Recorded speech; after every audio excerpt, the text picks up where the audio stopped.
Hello, my name is Marion Wanjiko. I'm an epilepsy warrior, and I've been living with epilepsy for over 15 years. I was diagnosed with epilepsy at the age of 14, I might say. And I was fully diagnosed with epilepsy when I was 14 in the year 2008. So I was diagnosed with the type of epilepsy known as absence seizure, which is mostly commonly found in children, absence seizure. And with absence seizure, it is a different type, rather, I might say, because with the signs and symptoms that come with it, they're very overlooked or overshadowed, or one might not even think they are going through an episode. This includes maybe staring, twitching of the eyes, confusion, those kind of things, and you can have partial seizures without even knowing. I went through that when I was a child, but my type of epilepsy, it's an acquired epilepsy, which is trauma-induced. That I went through that was caused rather when I went through some very severe childhood growth factors that really affected my brain, and whereby that's when I went through that, and that's trauma, childhood trauma that may lead, and that has been it. But when it became full-blown, that's when I was in standard 8. That's when I acquired my first episode, and it was a jerk that happened overnight, rather, and I just woke up feeling a little bit funny than usual, and surprisingly enough, when I went through that episode, I really kept quiet about it. I couldn't understand the way I was feeling and what I was going through, but I maneuvered and I went through high school, and that's when I got rather my second attack, and that's when teachers had to call me in to the school nurse, and that's when I was taken to the hospital, and from there after I had to be taken to a general hospital so that they can do tests on me, which includes an EEG, and the EEG could tell how the electrons in the brain how they get to be read, and mine were quite severe, that it showed I was going through it without even having to know about it. But after that, I was taken in to a neurologist, a pediatrician, rather, because most pediatricians are the ones who are very knowledgeable when it comes to this type of epilepsy, which is absence seizure. And that's when I was diagnosed, and rather surprised to know that I lived for, let's say, 6 to 7 years without knowing that I had it.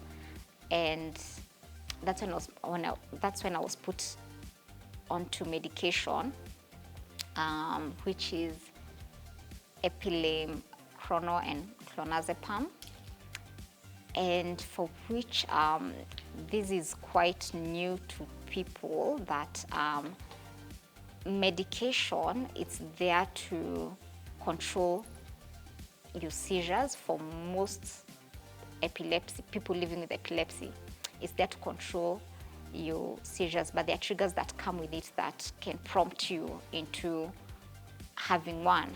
And that's when I got to learn. I went through high school very well on medication, and surprisingly, I didn't I did not have any attacks through my high school year journey. And that's when I joined university later after, and this is where the challenge comes in. As a young adult, I think there are things we want to live our lives, we want to lead our lives, we want to be who we are, and there are things that rather, if I knew at that moment, at that time, I think I shouldn't have gone through that route of indulging myself into, let's just say, living your life, going to parties, taking alcohol whilst under medication, because it really highly affected my seizures. Yep. So I went through a lot of it, and most of my seizures, they happen in the morning, rather. And that's when I got to go into research about it and all that, because the most important thing I think people don't understand is to first understand your triggers, and with that you can control, because with absence seizure, actually, when I got to learn about it, at most it takes it's an acquired epilepsy. You can heal from it if you disciplined into it, if you have discipline in it. Sorry, yeah, it's manageable and it's treatable. But indulging myself into alcohol and just living my youthful life as a young adult, it became a bit challenging, and mostly maybe when it concerns dating and maybe work life.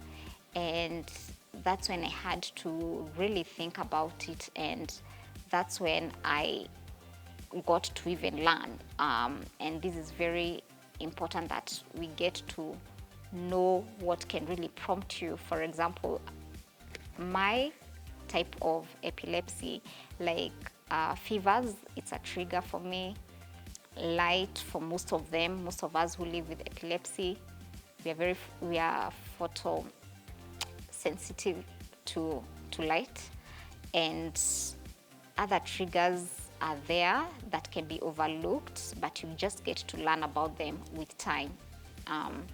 And that's just about it. And that's when I've been on medication, and there are side effects that come with the medication, for long-term medication, and that might include, rather, it can trigger your mental health, for sure, but you get to look at it in the positive side of it, and the factors that come with it is that you can lead a normal life, and that's what I decided to take. That's a path I decided to live with. I'm just a normal human being, just like any other.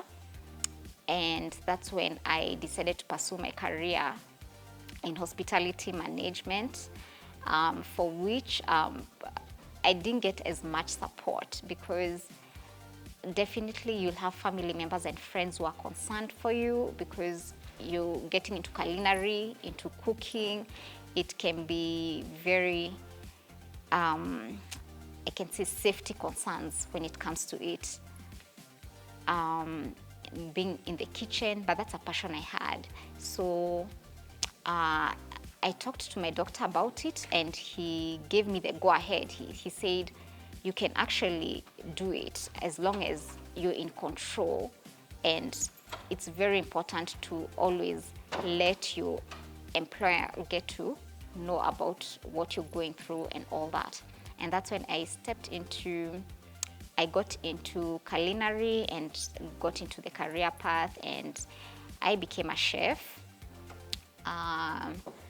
And I was very happy pursuing my career in the industry and all that, but I couldn't stay as long because I had one trigger in the kitchen, and it was quite life-threatening. But